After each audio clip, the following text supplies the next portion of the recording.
नमस्कार, स्वागत है आपका स्वदेश आर में। मैं हूं सृष्टि शर्मा और इस बुलेटिन की शुरुआत करेंगे इस वक्त की बड़ी खबर के साथ, जहां पे हम रुक करेंगे क्रिप्टो एक्सचेंजेस का, जहां पे भारत में इसको लेकर बड़ी खबर सामने आई है, जहां पे क्रिप्टो एक्सचेंजेस पर सरकार की कड़ी नजर है और सरकार ने 11 क्रिप्टो एक्सचेंजेस से पेनल्टी और ब्याज के रूप में 95 करोड़ 86 लाख रुपए वसूले हैं और इन एक्सचेंजेस में करीब 65 करोड़ और 54 लाख रुपए की जीएसटी चोरी के मामले इन्होंने किए थे। उस पर सरकार ने कड़ी कार्रवाई की है और इन एक्सचेंजेस में कुछ बड़े नाम भी शामिल हैं, जैसे कि वजीर एक्स, कॉइन डीसीएक्स जैसे एक्सचेंजेस शामिल हैं। और इसी पर ज्यादा अपडेट्स के लिए आइए चलते हैं मेरे सहयोगी प्रकाश प्रियदर्शी के पास। प्रकाश, बताइए और कौन सी डिटेल सामने निकल कर आ रही हैं इससे?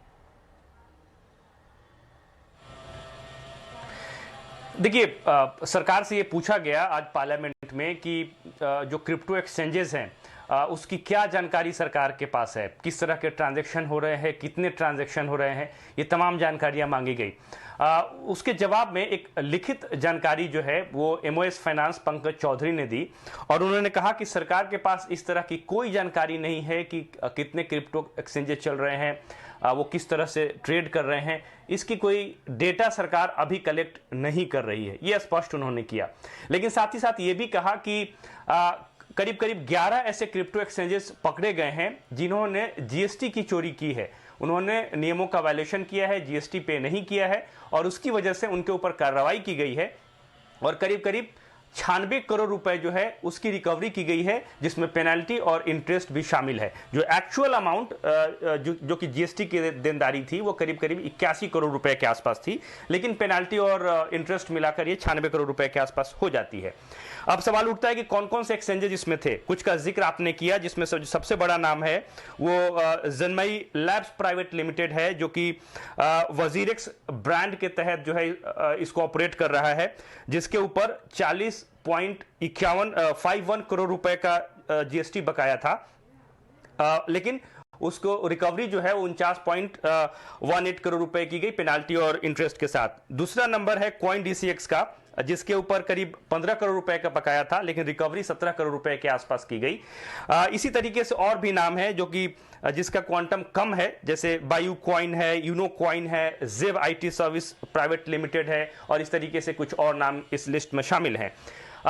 हालांकि जो क्रिप्टो एक्सचेंजेस हैं वो सरकार से इस बात की शिकायत करते आए हैं, पहले भी उन्होंने किया है कि कुछ क्लैरिटी नहीं है टैक्सेशन स्ट्रक्चर में, सरकार की पॉलिसी में क्लैरिटी नहीं है, जिसकी वजह से उनको दिक्कतें होती हैं टैक्स रिलेटेड जो कंप्लायंस है उसको पूरा करने में। लिहाजा सरकार को एक कॉन्क्रीट पॉलिसी के साथ आना चाहिए ताकि एक क्लैरिटी आ जाए और हम भी कंप्लायंस को पूरा कर देंगे। ये उनकी शिकायतें रही हैं, उन्होंने कई मौकों पर यह कहा है। अब ये देखने वाली बात होगी क्योंकि क्रिप्टो करेंसी के ऊपर सरकार पॉलिसी लाने वाली है, अभी भी इस बात की क्लैरिटी नहीं है कि रेगुलेट किया जाएगा या कंप्लीट बैन किया जाएगा, कंसल्टेशन की प्रक्रिया चल रही है, तो कुछ और इंतजार करना पड़ेगा जब सरकार जो है कब अपनी पूरी पॉलिसी को जो है वो सामने लाती है और उसको स्पष्ट करती है। पर प्रकाश, अगर देखा जाए तो ये सारी जो ये बहुत ही बड़ा कदम उठाया गया है सरकार ने, जहाँ पे इतना बड़े अमाउंट का उन्होंने जुर्माना भी लगाया है, साथ ही उनको राशि भी बताई है कि इतने पैसे उनको वापस करने हैं। पर जैसा कि आप बता रहे थे कि कुछ स्पष्ट लिस्ट नहीं है फिलहाल सरकार के पास, और साथ ही देखें तो सरकार ने काफ़ी कड़े नियम भी बना दिए हैं जहाँ पे ट्रांजैक्शन पर उनको टैक्स देना पड़ेगा, उसको क्रिप्टो एक्सचेंजेस ने इतना उनका स्वागत भी नहीं किया है। क्या इसमें किस तरीके की प्रक्रिया पूरे क्रिप्टो एक्सचेंजेस वर्ल्ड की तरफ से आ रही है कि आगे चल के और किस तरीके की वो मुश्किलें सह सकते हैं, या उनका क्या इस पे फीडबैक है कि सरकार ऐसा कदम क्यों उठा रही है, और सरकार ये पूरा सिस्टम अगर देखा जाए कि इसको ठीक कैसे करेगी, इसको अच्छे से कैसे इसको बढ़ावा देगी, तो उस पे उनका क्या रिएक्शन है?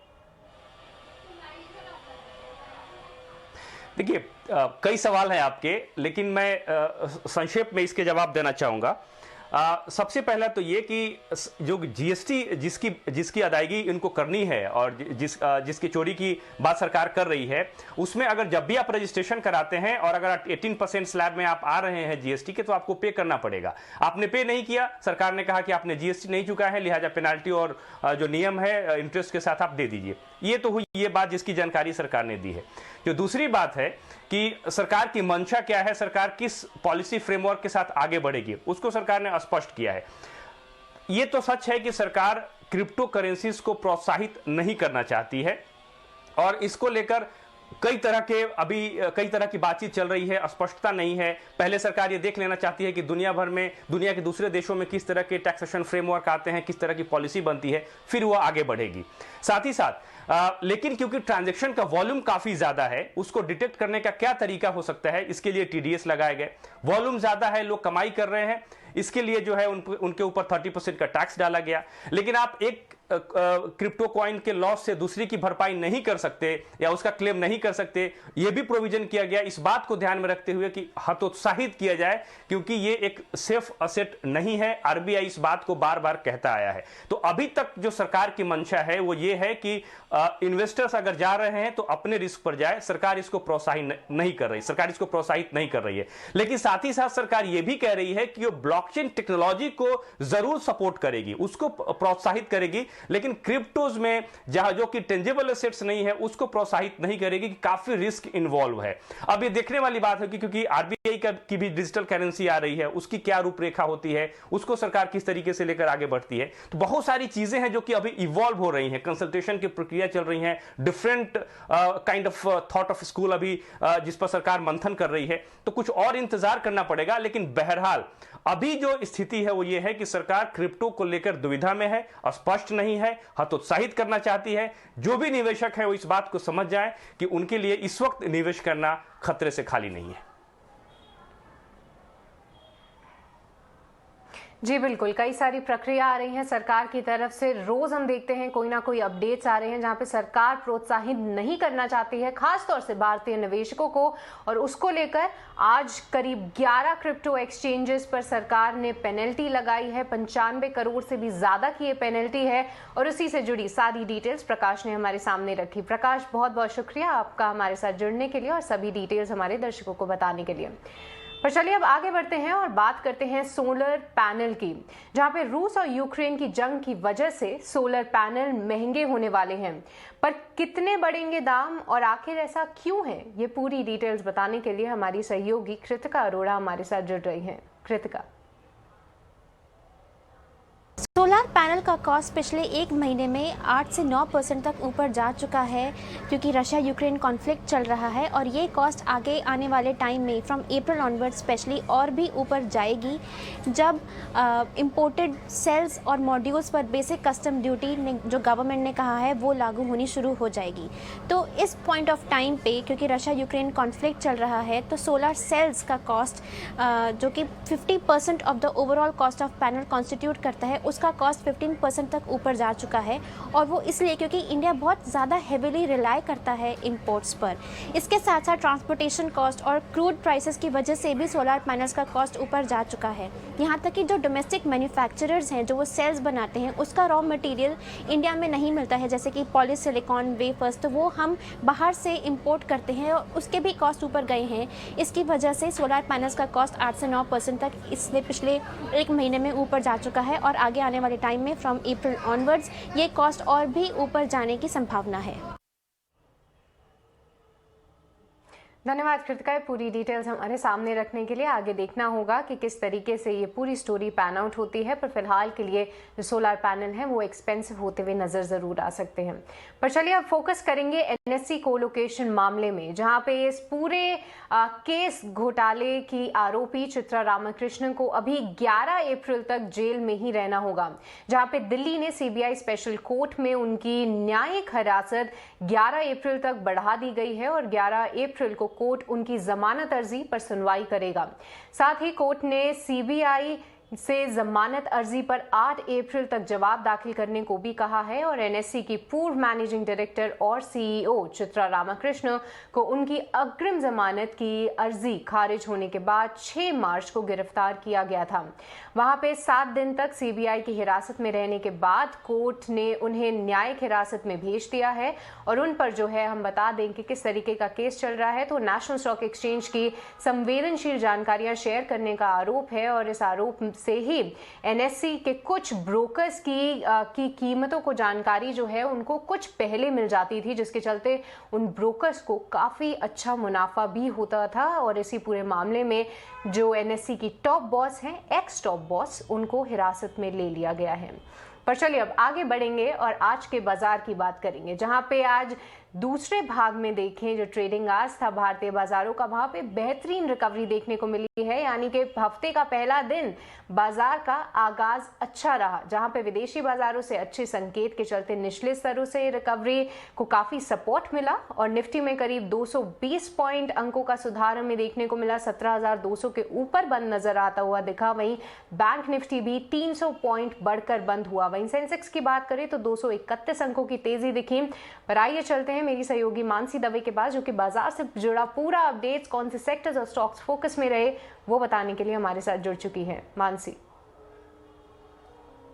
बिल्कुल, तो यहाँ पर देखिए आज अगर फर्स्ट हाफ की बात करें, बिल्कुल ऐसा नहीं लग रहा था कि बाजार जो है तेजी या मोमेंटम पकड़ेंगे, लेकिन सेकंड हाफ में बाजार ने बिल्कुल सरप्राइज किया और जो शानदार रिकवरी देखने को मिली काबिले तारीफ थी। क्लोजिंग भी जहाँ हुई अच्छी बढ़त के बीच, हर इंडेक्स, हर सेक्टर, हर पॉकेट में, कुछ एक दो सेक्टर्स को छोड़ दीजिए तो बढ़त के साथ ही हमें देखने को मिली। लेकिन अगर बजिंग स्टॉक्स की बात करें, सबसे पहले यहाँ पर देखिए स्टॉक्स जिन्होंने बाजार को आज दिन भर बेहतरीन तरीके से सपोर्ट किया, इस लिस्ट में Reliance, ITC, axis bank, ICICI bank जैसे स्टॉक्स शामिल रहे। इस बीच वॉल्यूम बजर्स 3 स्टॉक्स देख लीजिए, Lemon Tree, Tata Elxsi, Indus towers, क्या धुआंधार एक्शन यहां पर देखने को मिला। ऑफकोर्स होटल स्टॉक्स हैं जो कि लगातार फोकस में है और अनलॉक थीम है जो कि लगातार फोकस में, और इसी में ओवर द वीकेंड जो एक बड़े मर्जर की डील अनाउंस होती हुई दिखी, इसका सीधा असर था जो कि पीवीआर आइनॉक्स लीजर पर भी देखने को मिला।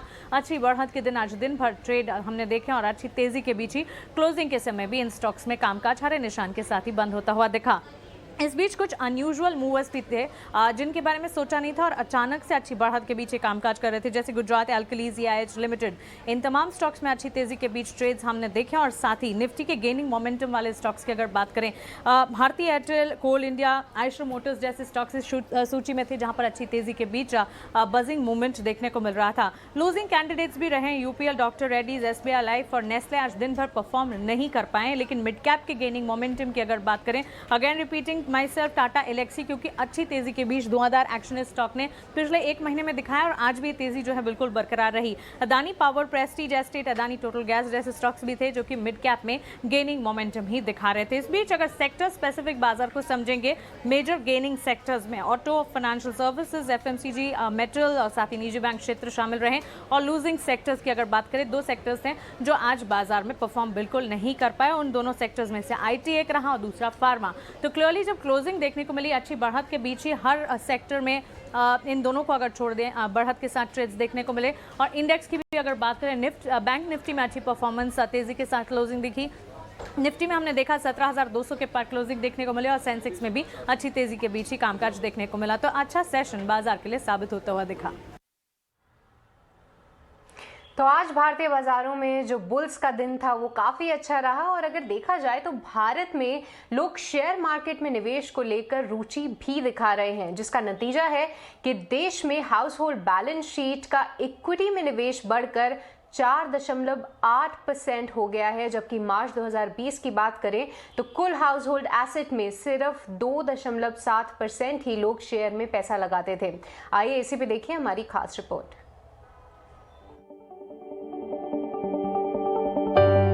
बैंक डिपॉजिट और छोटी बचत योजनाओं से आगे भारतीय अब मान रहे हैं कि शेयर बाजार है मुनाफे की भाषा और कमाई की सीढ़ी। मार्च 2022 के हाउसहोल्ड निवेश के आंकड़े यही दर्शाते हैं। ब्रोकरेज कंपनी जेफरीज की रिपोर्ट के मुताबिक भारत में हाउसहोल्ड बैलेंस शीट का इक्विटी में निवेश बढ़कर 4.8% हो गया है। इसे ऐसे समझें, जहां मार्च 2020 में कुल हाउस होल्ड एसेट का सिर्फ 2.7% ही शेयरों में लगा था, वो 2 साल में लगभग 70% बढ़कर 4.8% हो गया है। Just in terms of scale, अगर LIC के 35 करोड़ शेयर और 35 करोड़ पॉलिसी होल्डर्स है हमारे देश में, तो there is no reason why equity markets के सिर्फ 5 करोड़ या 6 करोड़ इक्विटी ओनर्स होने चाहिए। I think the trend is a good thing in terms of taxation. और अगर आप पिछले 10 या 20 साल की रिटर्न्स देखें तो इक्विटी में लोगों ने लगभग 10-11% a year consistently in the last 20 years they've made it. कोई भी इकोनॉमी में जब ग्रोथ की दर बढ़ती है, आप देखेंगे तो इंडिया की जो आज एक इकोनॉमी है $2 ट्रिलियन से $5 ट्रिलियन की ओर अग्रसर है। इस फेज के अंदर वेल्थ क्रिएशन की अपॉर्चुनिटी सबसे ज्यादा इक्विटीज में ही होती है। तो ये बात इंडियन इन्वेस्टर्स, रिटेल इन्वेस्टर्स को भली भांति समझ में आ गई। हालांकि निवेशकों का अब भी बैंक डिपॉजिट और रियल एस्टेट पर भरोसा कायम है। जेफरीज के मुताबिक कुल हाउस होल्ड एसेट में से 49.4% निवेश रियल एस्टेट में है, बैंक डिपॉजिट में 15.1% और लगभग इतना ही गोल्ड में निवेश है। इंश्योरेंस फंड्स में 6.2% और प्रोविडेंट पेंशन फंड में कुल हाउस होल्ड एसेट का 5.7% निवेश है। एसेट क्लास के मुताबिक भले ही इक्विटी में सबसे कम निवेश है, लेकिन यहाँ निवेश बढ़ने की रफ्तार सबसे ज्यादा है। दूसरी तरफ फिजिकल एसेट में साल 2014 से निवेश 8% तक घट गया है। Switch to equity as an asset class is so strong that I cannot but make the case for a bull run, or bull run will be unprecedented because now you have the backdrop. आप कहीं भी historical check कर लीजिए, whenever war like situations happen, the rebuilding is so huge that you cannot imagine. और India is in a sweet spot. जो निवेशक छोटी रकम में पैसा लगाना चाहते हैं और रोज रोज के उतार चढ़ाव की चिंता नहीं चाहते, उनकी रुझान म्यूचुअल फंड की ओर देखने को मिला है। AMFI के आंकड़ों के मुताबिक मई 2021 में ही म्यूचुअल फंड के निवेशकों की संख्या 10 करोड़ की संख्या को पार कर चुकी थी, जो इक्विटी निवेशकों के कुल खातों का 91% के करीब है। पिछले 10 सालों में इक्विटी म्यूचुअल फंड में निवेश 5.5 गुना बढ़कर 3,756 लाख करोड़ हो गया है। शेयरों में निवेश को लेकर लोगों में कोविड के लॉकडाउन के दौरान जागरूकता भी ज्यादा आई और उन्हें इस मार्केट को समझने का मौका भी मिला। आज शेयर मार्केट में ना हमारे फ्रेंड लोगों ने बोला मुझसे कि इसको सीखो, और लॉकडाउन में मेरे पास टाइम बहुत था, फ्री का टाइम, तो उस समय मैंने इसमें सीखा है। रिटेल यानी छोटे निवेशकों की भागीदारी को ऐसे समझें। इकरा के मुताबिक दिसंबर 2021 तक 8.06 करोड़ रिटेल निवेशकों के डीमैट खाते थे, जो मार्च 2021 में सिर्फ 5.51 करोड़ था। गौरतलब है कि इसी महीने बॉम्बे स्टॉक एक्सचेंज यानी BSE पर कुल डीमैट खातों की संख्या 10 करोड़ को पार कर चुकी है। आंकड़े साफ कह रहे हैं कि वो दिन गए जब लोग शेयरों में पैसा लगाने को सिर्फ सट्टेबाजी और जोखिम का नाम दिया करते थे। आज लोग जागरूक हो रहे हैं और इक्विटी में निवेश बढ़ा रहे हैं। खुशबू तिवारी, ET न्यूज़ स्वदेश।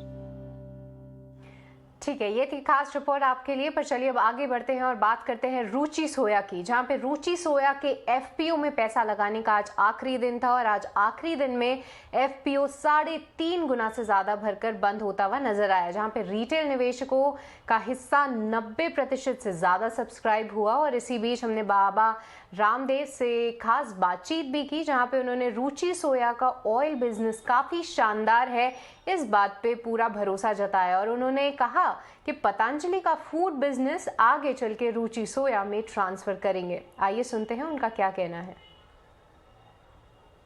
देखो, रुचि सोया को के 4 पिलर्स हैं। जो पूरा पोर्टफोलियो उसको हमें 4 भागों में बांट के देखना चाहिए। 4 डिविजन्स हैं। एक है हमारा ट्रेडिशनल ऑयल बिजनेस, जिसके अंदर हम बहुत अच्छा कर रहे हैं और उसके अंदर लगभग हमने जो हमारा पिछले 2 साल का ट्रैक रिकॉर्ड है 100% की ग्रोथ रेट ली है हमने, सभी तरह से, टर्नओवर वाइज, एबिटा वाइज, सब तरह से। दूसरा, इसमें न्यूट्रास्यूटिकल्स का न्यूट्रेला ब्रांड के नीचे अब एक बड़ा पोर्टफोलियो जुड़ रहा है, पतंजलि न्यूट्रेला न्यूट्रास्यूटिकल, जिसमें हम vitamin D, B12, calcium, iron, omega, vitamin C, zinc और collagen plus, Isoveda, whey protein, man super food, woman super food, एक बहुत बड़ी श्रृंखला है और वो इतना ज़बरदस्त एक ब्रांड इक्विटी हमने देश में खड़ा कर दिया है। तो ये एक अपने आप में एक डिफरेंट लेवल का काम होगा, जो कि इमेजिनेशन से परे है। इतना बड़ा काम है ये। दूसरा, जो आपने फूड की बात की, तो बिस्किट ऑलरेडी हम ट्रांसफ़र कर चुके हैं पतंजलि का, और क्योंकि एक मदर कंपनी है पतंजलि, इधर रुचि सोया है, तो उसमें बिजनेस की सिनर्जी अच्छी रहे, इसलिए हमने पॉलिसीगत ये डिसीजन लिया और इसलिए अपने विजन डॉक्यूमेंट में RSP प्लान में भी हमने डाला था कि हम जो है एक बिजनेस ट्रांसफ़र का जो भी एक जस्टिसफुल तरीका है, जिससे कि ज़्यादा से ज़्यादा इन्वेस्टर्स का फ़ायदा हो और एक जो उसका एक लीगल तरीका है वो उस तरीके से उस बिजनेस को हम ट्रांसफर करेंगे। मोरली प्रिंसिपली हमने एग्री किया है कि फूड जो है वो हम इधर ट्रांसफर करेंगे। अब वो एक प्रोसीजर है, उसमें समय लगेगा, वक्त के साथ एक बड़ी घटना होगी।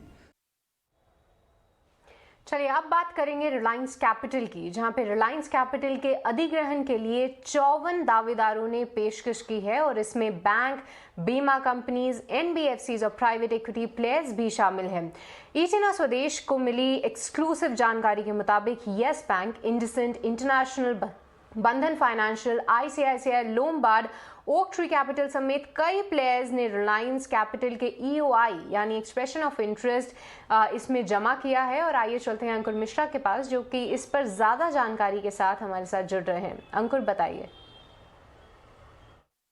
जी हाँ, 54 प्लेयर्स ने रिलायंस कैपिटल के लिए एक्सप्रेशन ऑफ इंटरेस्ट सबमिट किया है। मतलब ये है, ये सारे प्लेयर्स कंपनी के द्वारा शॉर्टलिस्ट किए जा सकते हैं और इसके बाद फाइनल बिड सबमिशन हो सकता है। आपको याद होगा रिलायंस कैपिटल को एडमिनिस्ट्रेटर ने सुपरसीड किया था जब आरबीआई की एक अर्जी आई थी और उसके बाद से जो डेट रेजोल्यूशन प्रोसेस है वो चल रहा था। जो बड़े नाम हैं जिन्होंने सबमिट किया है रिलायंस कैपिटल के लिए बिड, उनमें से ICICI, Lombard, Tata AIG, HDFC Ergo, Nippon life insurance, Bandhan finance holdings, Yes bank, in fact IndusInd bank. तो कई बैंक, इंश्योरेंस कंपनियां, एसेट रिकंस्ट्रक्शन कंपनीज हैं जिन्होंने अभी एक्सप्रेशन ऑफ इंटरेस्ट तो दिया है, बट देखने की बात ये होगी कि इनमें से कितने शॉर्टलिस्ट होते हैं और फाइनल बिड को सबमिट करते हैं। जो फाइनल बिड को सबमिट करने की तारीख है वो 5 मई है, लेकिन इस महीने मिड अप्रैल तक जो प्रोस्पेक्टिव लिस्ट ऑफ एप्लीकेंट्स हैं उनको शॉर्टलिस्ट कर लेगी कंपनी। जो प्लेयर्स हैं उनको ये भी ऑप्शन दिया गया था कि आप पूरी कंपनी के लिए बिड कर सकते हैं या फिर इसके पार्ट्स के लिए भी बिड कर सकते हैं। हालांकि जो मैक्सिमम प्लेयर्स हैं उन्होंने पूरी कंपनी के लिए बिड किया है। जो टोटल कर्ज है रिलायंस कैपिटल का वो करीब 25,000 करोड़ रुपए एडमिट हुआ है फाइनेंशियल क्रेडिटर्स का, और इनमें से जो मोटा पोर्शन है वो बॉन्ड होल्डर्स का है। अब देखना ये होगा कि कितना जल्दी ये शॉर्टलिस्टिंग हो पाती है और उसके बाद जो फाइनल एप्लीकेंट्स हैं अपनी बिड्स को सबमिट करते हैं। धन्यवाद अंकुर, ये सारी एक्सक्लूसिव डिटेल्स हमारे दर्शकों के साथ शेयर करने के लिए। देखना काफ़ी अहम होगा और काफ़ी इंटरेस्टिंग होगा कि कौन इसका सक्सेसफुल बिडर निकलकर सामने आता है। पर चलिए अब बात करेंगे ईवीज की, जहां पे पुणे में ओला इलेक्ट्रिक के स्कूटर में लगी आग ने कल सोशल मीडिया पर जमकर सुर्खियां बटोरी। लेकिन इससे क्या इलेक्ट्रिक व्हीकल को लेकर सेंटिमेंट जो है वो बिगड़ेगा? उत्कर्ष चतुर्वेदी ने इसी पर चर्चा की एक्सपर्ट से। आइए देखते हैं क्या उनका कहना है।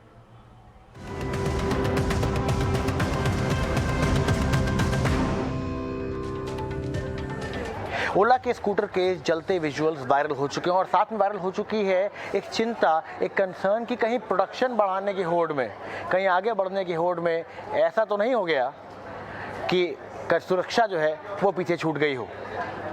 सरकार ने आगे आने वाले कुछ दिनों में कई सारी जगहें दी और उसके बाद आगे आने वाले समय में ये भी बात साफ हुई कि ईवीज फ्यूचर है, लेकिन क्या ईवी सेफ है, इस पर हम बातचीत करेंगे। लेकिन पहले देखिए ये रिपोर्ट।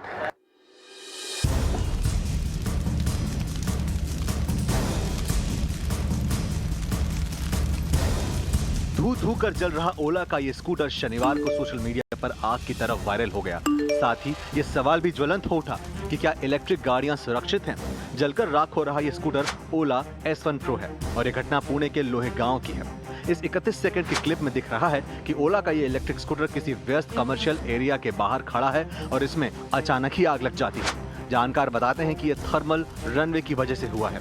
इसमें लिथियम आयन बैटरी में शॉर्ट सर्किट की वजह से या डैमेज की वजह से आग लग जाती है। ऐसा होने के बाद इस आग को बुझाना लगभग नामुमकिन हो जाता है।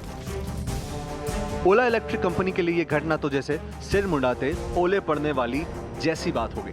अभी ओला इलेक्ट्रिक स्कूटर की बम्पर बुकिंग के चर्चे थे, ये अचानक इस घटना से कंपनी सवालों के घेरे में आ गई। ओला इलेक्ट्रिक की ओर से घटना के बाद सफाई भी आई है। कंपनी का कहना है कि स्कूटर को पुणे से बेंगलुरु के ओला इलेक्ट्रिक लैब में लाया गया है। आग क्यों लगी, इसके कारणों पर आज से जांच शुरू हो गई है। जांच पूरी होने इंटरनल फॉरेंसिक टीम को 1 हफ्ते का वक्त लग सकता है। ओला इलेक्ट्रिक के लिए batteries global leading company LG से मंगवाई जाती है। हमारे लिए सुरक्षा सर्वोपरि है, हर डेटा की पूरी जांच करेंगे। इस्तेमाल से पहले स्कूटर कड़े सुरक्षा ट्रेडिंग टेस्टिंग प्रक्रियाओं से गुजरता है। अभी देश में इलेक्ट्रिक व्हीकल्स को लेकर एक माहौल बन रहा है। ऐसे में इस घटना से बैटरीज की क्वालिटी पर सवालिया निशान लगाना लाजमी है। दरअसल भारत लिथियम आयन बैटरी बनाने में लिथियम आयन सेल्स का इस्तेमाल करता है, जिसकी मैन्युफैक्चरिंग भारत में नहीं होती है। कंपनियां इसे साउथ कोरिया, ताइवान, चीन और जापान से इंपोर्ट करती है। जैसे ओला के केस में बैटरीज कोरिया से LG केम से मंगवाई जाती है। किसी इलेक्ट्रिक स्कूटर में आग लगने की घटना भारत में पहली बार नहीं हुई है। पिछले साल सितंबर में पुणे में प्योर EV के 2 स्कूटर भी ऐसे ही आग में जल गए थे। इसके बाद अक्टूबर में ओकिनावा का एक स्कूटर ने भी आग पकड़ ली थी। इसके बाद दिसंबर में मानेसर बेस्ड SCD इंडिया की इलेक्ट्रिक स्कूटर ने चार्जिंग के दौरान आग पकड़ ली थी। इस हादसे में एक 60 वर्षीय व्यक्ति की मौत भी हो गई थी। इलेक्ट्रिकल व्हीकल के हादसे दुनिया भर में हुए हैं। पिछले साल जनरल मोटर्स ने 73,000 बोल्ट्स EVs को रिकॉल किया। इसके बाद बोल्ट सभी गाड़ियों को वापस मंगवाया, जिसकी लागत $2 बिलियन है। इसी तरह साउथ कोरिया की ह्यूंडई ने कोना इलेक्ट्रिक में आग लगने की 13 घटनाओं के बाद 82,000 इलेक्ट्रिक गाड़ियों को वापस मंगाया, जिसमें 456 भारत में बिकी थी। इन सभी घटनाओं के बीच ओला स्कूटर में आग लगने की घटना ने काफी सुर्खियां बटोर ली है, क्योंकि कंपनी देश में इलेक्ट्रिक स्कूटर की क्रांति लाने की तैयारी कर रही है। लेकिन क्रांति का रास्ता आसान नहीं होता है। ओला के लिए भी कुछ ऐसा ही हो रहा है। कंपनी ने ऐलान किया था कि पिछले अक्टूबर से डिलीवरी की शुरुआत होगी, लेकिन ऐसा कुछ नहीं हुआ। दुनिया भर में चल रही चिप शॉर्टेज की वजह से इसमें देरी भी हुई। आखिरकार दिसंबर में ओला इलेक्ट्रिक स्कूटर की डिलीवरी का प्रोसेस शुरू हुआ। जब डिलीवरी शुरू हुई तो ये खबरें भी आई कि जिन ग्राहकों को स्कूटर मिले हैं, उन्हें स्कूटर में टूट फूट, बॉडी में क्रैक और डेंट से लेकर चार्जर इंस्टॉलेशन में देरी जैसी मुश्किलों का सामना करना पड़ रहा है। भारत में इलेक्ट्रिक व्हीकल्स को लेकर पहले से ही लोगों में काफी हिचक है। ऐसी घटनाएं शंकाओं को और बढ़ावा देगी। ऐसे में जरूरत है कि कंपनियां बैटरीज की क्वालिटी और टेस्टिंग पर अपना फोकस और बढ़ाएं, ताकि भविष्य में ऐसी घटनाएं ना हो और इलेक्ट्रिकल व्हीकल को लेकर जो क्रांति खड़ी करने की कोशिश की जा रही है वो सफल हो सके। उत्कर्ष चतुर्वेदी, ET नाउ स्वदेश। चलिए, इस पूरे मुद्दे पर बातचीत करने के लिए हमारे पास बहुत बड़ा पैनल है। हमारे साथ जुड़ चुके हैं अनमोल जग्गी, जो कि फाउंडर हैं जेनसॉल ग्रुप के और ब्लू स्मार्ट टेक्नोलॉजी के। हरमान स्वराज जी हमारे एडिटर ऑटो कार इंडिया से मौजूद हैं। Sohinder Gill CEO Hero Electric हमारे साथ मौजूद है और Maxine Lewis MD and CEO Magenta है। पर सबसे पहले हम सोहिंदर सर आपके पास आना चाहेंगे। सालों से इलेक्ट्रिक कार्स आप इलेक्ट्रिक जो स्कूटर्स हैं आप बना रहे हैं, आज भी आप नंबर 1 कंपनी है। कितना इम्पोर्टेंट है टेस्टिंग का रोल इस पूरे हादसे में, और इस पिक्चर के वायरल होने के बाद क्या आपको लगता है कि इलेक्ट्रिक स्कूटर की जो क्रेडिबिलिटी है उस पर थोड़ा सा असर पड़ सकता है? बहुत अनफॉर्चुनेट इंसिडेंट है और ये मैं नहीं कहूँगा कि जीरो चांस है होने का। आपने देखा भी है कि दुनिया भर में कार ले लीजिए, बोइंग फायर ले लीजिए, कुछ ना कुछ इंसिडेंट होते हैं, बट वो रेयर इवेंट होना चाहिए। तो ये रेयर से बढ़ के ऐसा ना हो कि और जान माल का नुकसान बिल्कुल ना हो, ये तो जरूर होना चाहिए। इसलिए टेस्टिंग ही नहीं, इसके अंदर सेल बनाने वाले से लेके OEMs जो गाड़ी बनाते हैं और उसके बाद कस्टमर, ये तीनों की कड़ी है जो मिलके इस प्रॉब्लम को बिल्कुल खत्म कर सकती है या रेयर इवेंट बना सकती है। सुंदर से काफ़ी साल हो चुके हैं हीरो इलेक्ट्रिक को बैटरी व्हीकल बनाते हुए। क्या टेस्टिंग टेक्निक होनी चाहिए इस मामले में, जहाँ पे जो आपने कहा कि इंसिडेंट जो रेयर है वो रेयर ही रहे? एक सेल बनता है और दुनिया में सब जगह बन रहा, काफी जगह बन रहा है, पर भारत में कोई सेल नहीं बनता। अगर आप सेल की फैक्ट्री जाए तो उस टाइम जो बनने की स्थिति में अगर एक छोटा सा डस्ट का पार्टिकल सेल के अंदर चला जाता है तो कल को वो एक बहुत बड़ा फायर का रीजन हो सकता है। तो इतनी ज्यादा महीनता चाहिए मैन्युफैक्चरिंग में। इसका मतलब है ये जब सेल बनने की मतलब है कि आप जब सेल खरीद रहे हैं तो किस कंपनी से खरीद रहे हैं जिसके अंदर ये क्षमता है कि टोटल डस्ट प्रूफ एनवायरनमेंट में या टोटल प्रॉपर मैन्युफैक्चरिंग प्रोसेस वाला सेल खरीदा जाए। इससे पहली कड़ी है। उसके बाद जो बैटरी बनाने वाली कंपनी है जिससे हम लोग खरीदते हैं, उसके अंदर बहुत बड़ा ध्येय है जो उसके ऊपर कंप्यूटर लगता है, जिसको बैटरी मैनेजमेंट सिस्टम कहते हैं। उसका बहुत एक रोल है कि वो अगर ऐसी कोई त्रुटि आ जाए उस त्रुटि को रोकने के लिए वो बहुत बढ़ के ना निकल जाए आगे और वो फायर का रूप ना ले, उसमें बीएमएस का रोल रहता है जिसके अंदर कंपनी की खुद की डिजाइनिंग रहती है और मैन्युफैक्चरिंग रहती है। सो इसमें बहुत सारी कड़ियां हैं। इसके बाद जो सबसे ज्यादा जो रोल है कि अगर ये रेयर इवेंट है तो उसकी वजह से ये इतना बड़ा बम क्यों फूटे, एक्सप्लोजन क्यों हो, क्या इसको रोका जा सकता है या कंटेन किया जा सकता है एक छोटी फायर में और जान माल का नुकसान ना हो, उसके भी तरीके हैं। तो हर जगह पर, हर स्टेज पे इसके अंदर बहुत ही ज्यादा एक कलेक्टिव वर्किंग की जरूरत है और इसके अंदर क्वालिटी ऑब्वियसली सुप्रीम होनी चाहिए, बट उससे ज्यादा को वर्किंग जिसको बोलते हैं फ्रॉम सेल टू कस्टमर, उसकी बहुत जरूरत है कि ये आगे के इंसिडेंट जीरो के लगभग हो जाए। मैक्सन, आपका एक ट्वीट पढ़ रहा था मैं कुछ समय पहले और आपने लिखा था टेस्टिंग टेस्टिंग टेस्टिंग बहुत ज़रूरी है।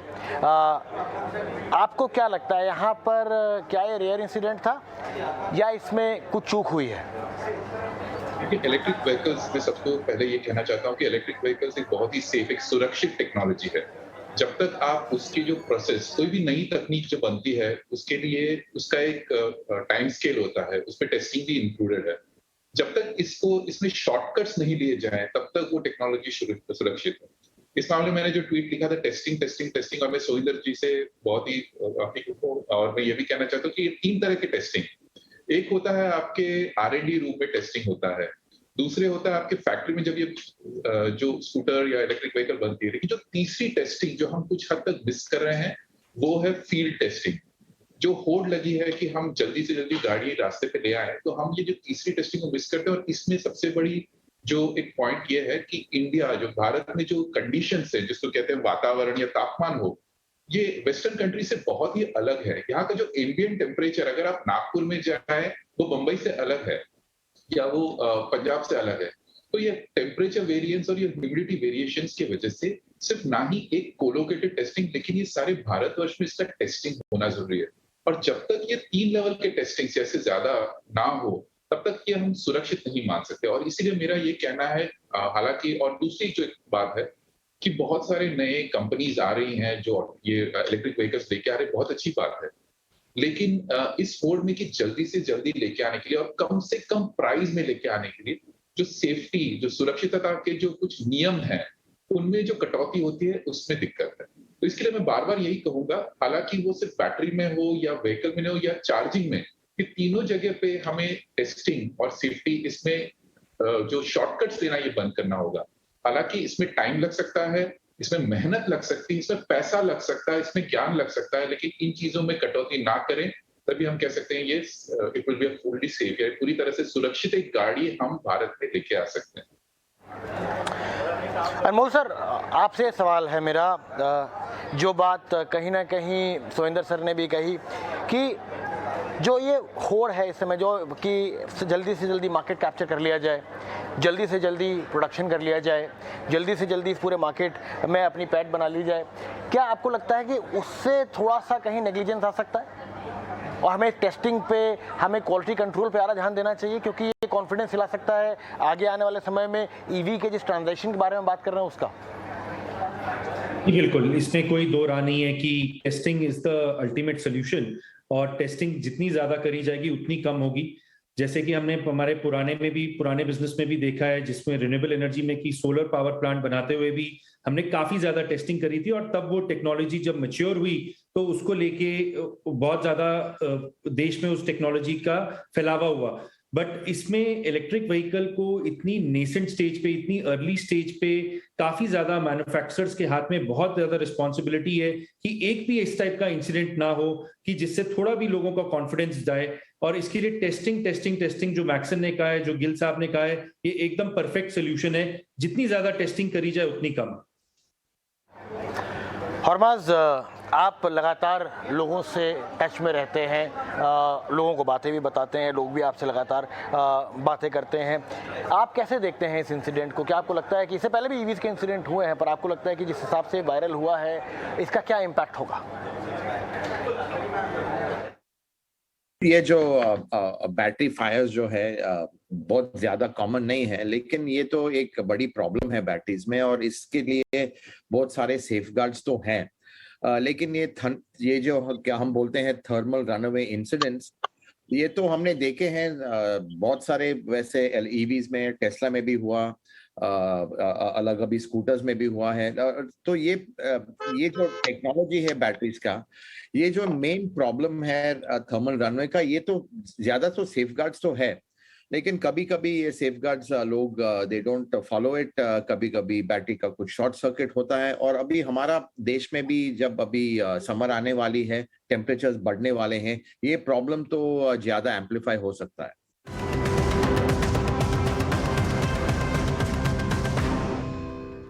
तो ये थी ईवीज को लेकर हमारे चैनल की खास चर्चा। पर चलिए अब इसी के साथ वक्त हो चला एक छोटे से ब्रेक का, पर कई सारी खबरें आपको बताना बाकी है। आप बने रहिए हमारे साथ।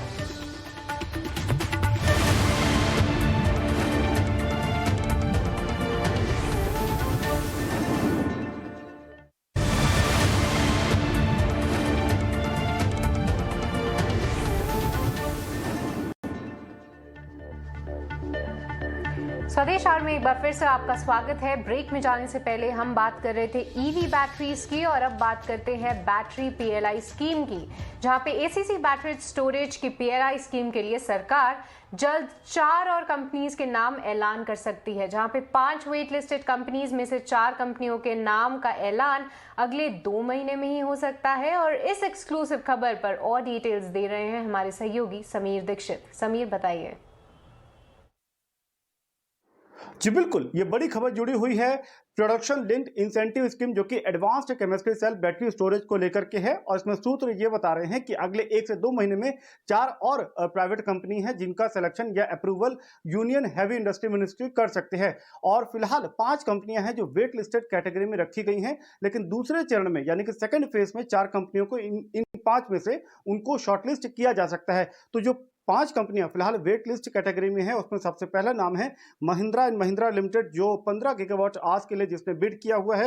एक्साइट इंडस्ट्रीज ने भी 6 गीगावाट आवर्स के लिए बिड किया है, जबकि लार्सन एंड टोब्रो एलएनटी ने 5 गीगावाट आवर्स के लिए बिड किया है। अमर राजा बैटरीज ने 12 गीगावाट के लिए, और इंडिया पावर कॉर्पोरेशन ने 5 गीगावाट आवर्स के लिए बिड किया हुआ है। और इन 5 में से 4 कंपनियों का शॉर्टलिस्ट या अप्रूवल अगले 1 से 2 महीने में किया जा सकता है। पहले चरण में सरकार ने पहले ही 4 कंपनियों को सेलेक्ट कर लिया है, और ये 4 कंपनियां ओला इलेक्ट्रिक मोबिलिटी प्राइवेट लिमिटेड है, दूसरी है हुंडई ग्लोबल मोटर्स लिमिटेड, तीसरी कंपनी है Reliance new energy solar limited, और चौथी कंपनी है राजेश एक्सपोर्ट्स लिमिटेड। तो इन 4 कंपनियों का सिलेक्शन पहले ही किया जा चुका है।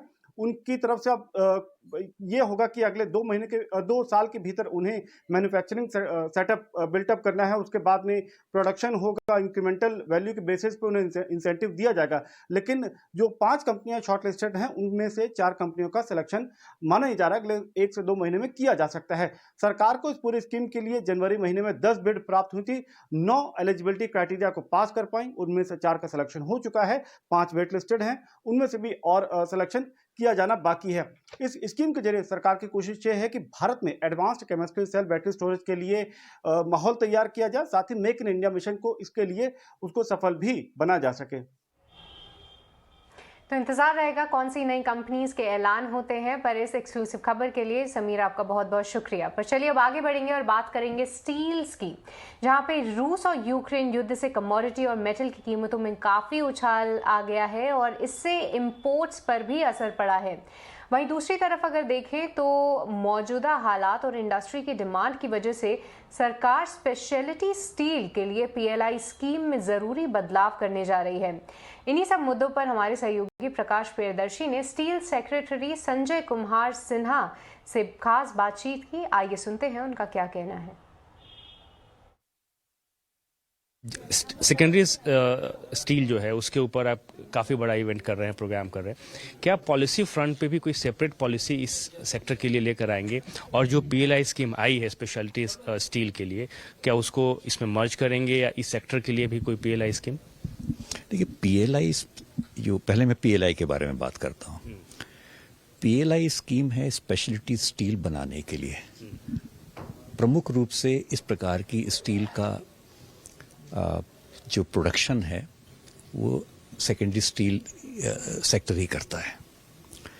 वो एक अलग स्कीम है, वो ऑलरेडी हमारी लॉन्च है। उसमें जो आज जो बातें हो रही हैं, जो सेकेंडरी स्टील कि जितनी भी इंडस्ट्री के प्लेयर्स आज जो उत्पादक आए हुए हैं, उन्होंने कुछ बातें इस बैठक में रखी, तो हम उन चीज़ों को एड्रेस करने के लिए किस प्रकार से कुछ बदलाव वो चाहते हैं, तो उन्हें देख रहे हैं। तो PLI स्कीम अलग है, SSI का जो और बाकी हम कहें SSI की दिक्कतों के बारे में बातें हुई हैं, फाइनेंसिंग की उनकी क्या दिक्कत है, रॉ मटेरियल की क्या दिक्कत है, स्किलिंग की क्या दिक्कत है, R&D की क्या दिक्कत है, तो इन सब का समावेश करते हुए किस प्रकार से उन्हें एक हम ढांचा तैयार करके दे सकें जिसके अंतर्गत वो अपने इन सब चीज़ों की पूर्ति कर सके। तो वो एक SSI स्कीम जो SSI पॉलिसी है, कैसे उसका उद्देश्य इस प्रकार का है। तो उसकी घोषणा होगी, कब होगी? नहीं, SSI जबकि हमारे जो नेशनल स्टील पॉलिसी है उस समावेश ऑलरेडी है। अब देखेंगे उसके बारे में कि क्या उसे अलग से कुछ और करने की आवश्यकता है नहीं, या उसी में कुछ और हम एडिशन करेंगे। जो स्पेशलिटी स्टील के लिए जो PLI है, उस कब आप उसके ऑलरेडी है, उसमें घोषणा कब करेंगे उसके जो सक्सेसफुल जो कंपनियां हैं, क्योंकि ऑलरेडी उसके लिए आवेदन मंगाए हैं? नहीं, आवेदन आने शुरू हो गए, रजिस्ट्रेशन प्रारंभ हो गया है। तो रजिस्ट्रेशन प्रारंभ हो चुका है। जो मुझे ध्यान आता है लगभग 30 के आसपास इंडस्ट्री ने ऑलरेडी रजिस्ट्रेशन कर दिया है। तो वो लगातार जैसे ही जो थोड़े बहुत बदलाव वो चाहते हैं, वो बदलाव करने के बाद वो अपना उसके पश्चात आवेदन कर देंगे, और 1 महीने का समय है आवेदन प्रस्तुत करने के लिए। रशिया के साथ कोकिंग कोल के लिए सर MOU हुआ है, अभी तक कितना इंपोर्ट हुआ है, और जो ये यूक्रेन के साथ जो टेंशन चल रहा है, वॉर की सिचुएशन, उससे कितना असर पड़ रहा है? ये कोई सामान्य स्थिति नहीं है, तो इसमें थोड़ी बहुत दिक्कतें तो आती हैं। प्राइसेस की बात करें सर, स्टील प्राइसेस की, कंपनियों ने कीमतें बढ़ाई हैं। पेंडेमिक के बाद जब इकोनॉमिक रिकवरी लौट रही है, तो आप इस वक्त प्राइसेस बढ़ना, क्या आप ग्रोथ के रास्ते में एक रुकावट देख रहे हैं, और क्या इंडस्ट्री के साथ आपकी चर्चा भी हुई है इस मसले पे? ये हमारी लगातार चर्चा हो रही है। देखिए, जो ये सेक्टर इस प्रकार का है, इसमें जो इनपुट कॉस्ट होती है वो निर्धारित करती है कि क्या फाइनल जो प्रोडक्ट होगी उसकी क्या कीमत होगी। जैसे कोकिंग कोल की हम बात ले लें, कोकिंग कोल बीच में लगभग $700 प्रति टन तक चला गया था, अब लौट को 600 तक आ गया। तो ये बहुत टेम्परेरी किस्म के चेंजेस होते हैं, तो उसी प्रकार से बदलाव हमारी प्राइसिंग में भी आता है। तो इंडस्ट्री को कोई हैंड होल्डिंग इस वक्त, या नहीं, हम लगातार चर्चा करते हैं, और जिस प्रकार की सहूलियतों की उनकी आवश्यकता रहती है, सहूलियतें प्रदान करते हैं। सर, एक आखिरी क्वेश्चन, मार्केट को आप डाइवर्सिफाई करेंगे, क्योंकि वैसे ये बात सही है कि हम कोकिंग कोल के मामले में ऑस्ट्रेलिया पर ज़्यादा डिपेंडेंट है, लेकिन जैसे रशिया यूक्रेन टेंशन हुआ, तो ऐसे देखते हुए कि आप और इस मार्केट को डाइवर्सिफाई करेंगे इंपोर्ट के लिए? आवश्यकता है कि जितने अधिक सोर्सों से हमें रॉ मटेरियल मिल सके, उसकी आवश्यकता है।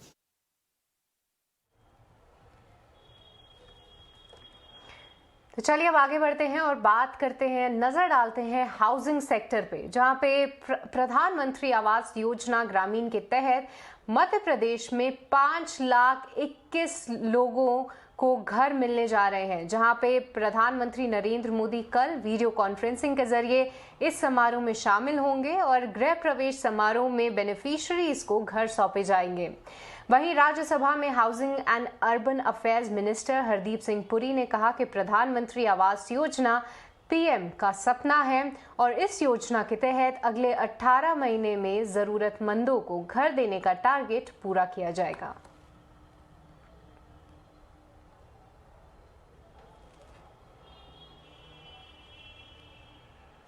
अब बात करें एविएशन सेक्टर से जुड़ी आज जो खबर सामने आई है उसकी, जहां पे दिल्ली एयरपोर्ट पर आज एक बड़ा हादसा टल गया है, जहां पे पुशबैक के दौरान स्पाइस जेट का एक विमान दिल्ली एयरपोर्ट पर बिजली के पोल से टकरा गया। जम्मू जाने के लिए विमान यात्री टर्मिनल से रनवे की ओर बढ़ रहा था और इस दौरान उसका दाहिना विंग बिजली के खंबे से टकराकर क्षतिग्रस्त हो गया। DGCA ने मामले की जांच शुरू कर दी है और DGCA से मिली जानकारी के मुताबिक इस हादसे में कोई भी चोट किसी को भी नहीं आई है, तो ये एक राहत की बात जरूर है, पर इसके बाद यात्रियों को दूसरे प्लेन से जम्मू भी भेज दिया गया।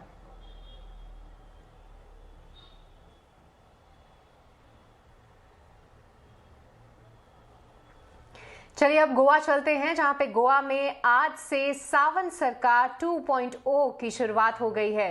प्रमोद सावंत ने लगातार दूसरी बार सीएम पद की शपथ ली है और इसके साथ 8 विधायकों ने भी मंत्री पद की शपथ ली, जिसमें डॉक्टर श्यामा प्रसाद मुखर्जी स्टेडियम में हुए इस शपथ ग्रहण समारोह में प्राइम मिनिस्टर नरेंद्र मोदी के साथ गृह मंत्री अमित शाह, बीजेपी के राष्ट्रीय अध्यक्ष जेपी नड्डा भी मौजूद थे और इस मौके का गवाह बनने के लिए हरियाणा के सीएम मनोहर लाल खट्टर, कर्नाटका सीएम बोमई और उत्तराखंड के सीएम पुष्कर सिंह धामी भी पहुंचे थे।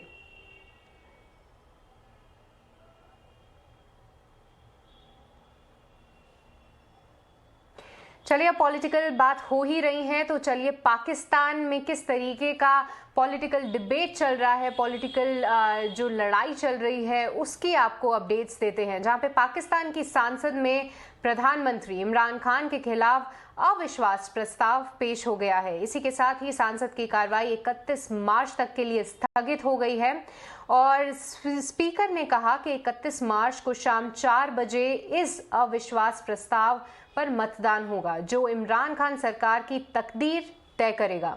जहां पे इमरान खान सरकार के खिलाफ पेश प्रस्ताव को 161 सांसद ने समर्थन किया है और इमरान को अपनी कुर्सी बचाने के लिए 172 सीटें चाहिए, तो यहां पे वो थोड़ी सी कमी और अटकलें जरूर महसूस कर रहे हैं और इमरान सरकार के खिलाफ यह अविश्वास प्रस्ताव विपक्ष के नेता शहबाज शरीफ ने पेश किया है। उन्होंने कहा कि देश की जनता का इमरान खान नियाजी की सरकार पर भरोसा नहीं रहा, ऐसे में सरकार के खिलाफ अविश्वास प्रस्ताव पर मतदान कराना जाना चाहिए।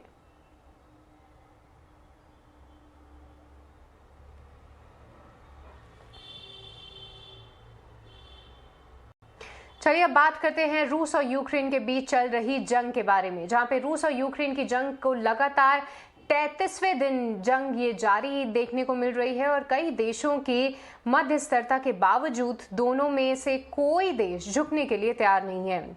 हालांकि सुबह के लिए टर्की की कोशिश रंग लाई है, जहां पे रूस और यूक्रेन का डेलीगेशन अब टर्की में आमने सामने मिलकर बातचीत करेगा, तो ये एक पॉजिटिव खबर है और एजेंसी की खबरों के मुताबिक पहले ये बात आज शुरू होनी थी, लेकिन अब ये कल शुरू होगी। और इस बीच यूक्रेन के राष्ट्रपति ज़ेलेंस्की ने कहा कि वो रूस को सुरक्षा की गारंटी देने, न्यूट्रल रहने और खुद को न्यूक्लियर फ्री स्टेट घोषित करने के लिए भी तैयार हैं।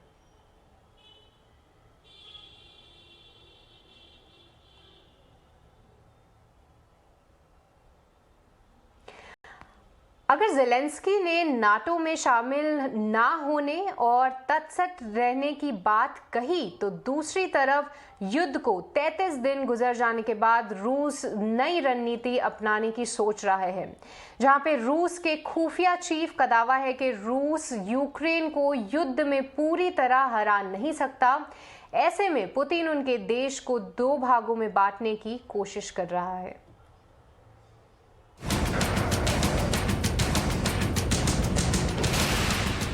महायुद्ध का 1 महीना, गोला बारूद से यूक्रेन बर्बाद। क्या है पुतिन का फॉरवर्ड प्लान? क्या खत्म होगा रूस का मिलिट्री ऑपरेशन? यूक्रेन की सड़कों पर दौड़ते हुए इन रूसी टैंकों को 1 महीना बीत चुका है। तबाही और बर्बादी के निशान यूक्रेन के चप्पे चप्पे पर दिखाई दे रहे हैं। इस बीच रूसी सेना ने कहा है कि यूक्रेन में उसके स्पेशल मिलिट्री ऑपरेशन का पहला फेज खत्म हो चुका है। रूसी सैनिक अब उस पूर्वी डोनबास की आजादी पर फोकस करेंगे, जहां रूस समर्थित अलगाववादी पिछले करीब 8 सालों से जंग लड़ रहे हैं। रूसी सेना के जनरल स्टाफ के सीनियर रिप्रेजेंटेटिव सर्गेई रुट्स्कोई ने कहा है, यूक्रेनी आर्म्ड फोर्सेस की वॉर कैपेसिटी में काफी कमी आई है। इस वजह से हम अपने मुख्य लक्ष्य डोनबास की आजादी पर फोकस कर सकते हैं। यानी रूस के ऐलान से इस बात का संकेत मिलता है कि जंग के पहले महीने में ही तेज हमलों के बाद अब रूस सीमित टारगेट की ओर स्विच कर सकता है। हालांकि रूस जंग की शुरुआत में ही डोनबास के डोनेट्स्क और लुहांस्क इलाके को स्वतंत्र देश की मान्यता दे चुका है। पुतिन भले ही अपने प्लान को बदलने का मन बना रहे हों, लेकिन यूक्रेन में लगातार रूसी सेना के हमले जारी हैं। ये तस्वीरें यूक्रेन के चेर्निहिव में मची तबाही की हैं, जिसका वीडियो यूक्रेन के सांसद ओलेंस्की होंचारेंको ने शेयर किया है।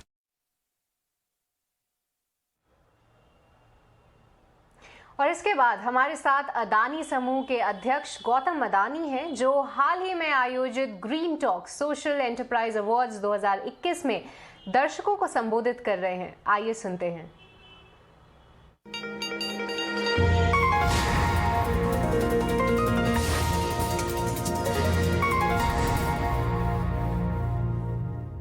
Our intent is to build an open source innovation platform that becomes a unifying force and brings together the best of ideas from social enterprises across the developing world. We are here today to celebrate the stories of innovation, to celebrate the choice these outstanding entrepreneurs have made to focus their energies and abilities on serving society.